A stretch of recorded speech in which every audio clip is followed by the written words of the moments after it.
Hey, there is a lot going on as we enter full swing into May, and it begins this week with celebrating Our Ladies for Mother's Day. So listen, we know this can be a difficult day for some, and we want to be sensitive to that.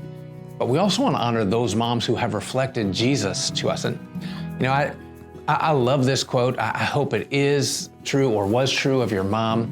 Mothers hold their children's hands for a while, but their hearts forever. You know, and as part of our celebration, we have gifts for all of our ladies as well as opportunities for photos. So I hope you'll be here this weekend and take advantage of that. Now, I want to make sure that you're aware of where we are in our search for our next lead pastor.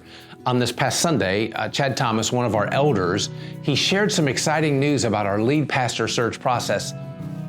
And if this is somewhat new news for you, let me catch you up on where we are. So not long ago, I was reminded while reading through my prayer journal that I had begun praying for our next lead pastor about 3 years ago.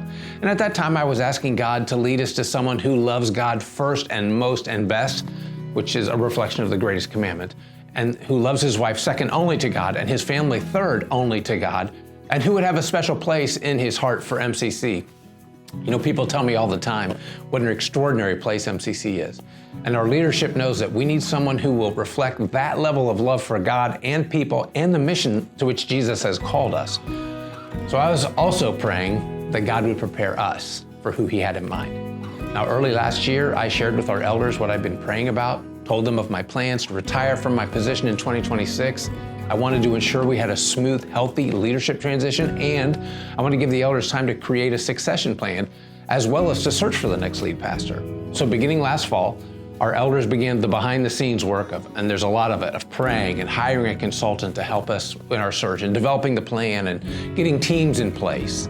So in February, we shared with the congregation that the process had begun, and since that time, with the help of our consultant, that position, has been advertised, resumes have been received, our search team has met with potential candidates, and this week, our elders sat down with the top 2 candidates. And as Chaz said this past Sunday, the next time we communicate with you, our hope is that we'll be announcing a congregational meeting so we can have the vote of affirmation for the person that we are recommending to you as our next lead pastor. And I'll tell you, I'm looking forward to working with them for 3 to 6 months as I transition out of the role and they transition in. As a reminder, our elders have asked if I would be interested in working with our senior adults here at MCC, and that's the very thing I had hoped I would get to do. So if you're in the 55 and over age group, I hope you're looking forward to having fun while we love God, love people, and live on mission. It's gonna be great. All right, let's get ready for this weekend. This Sunday is Mother's Day. In case you forgot, since I said it at the beginning of this video, and you still need to buy a gift, you still have time. Hey, we look forward to celebrating Our Ladies as I conclude our Sunny Side Up series, and it's a message all about second chances. Now listen, we've all been there. That moment we wish we could take back. What happens when our biggest failure comes face to face with Jesus?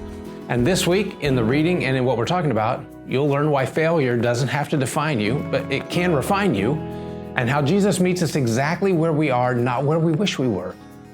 So if you've ever wondered whether Jesus could really forgive that thing you did, or if you're carrying guilt that keeps you from fully experiencing his love, you need to know, and by the way, this is huge, there's more forgiveness in Jesus than there is failure in us. And my guess is that that's something we all need to be reminded of, and some of our friends need to know. So I hope you're looking forward to worshiping Jesus and honoring moms with us this weekend. Whether you're online or on campus, we're looking forward to seeing you.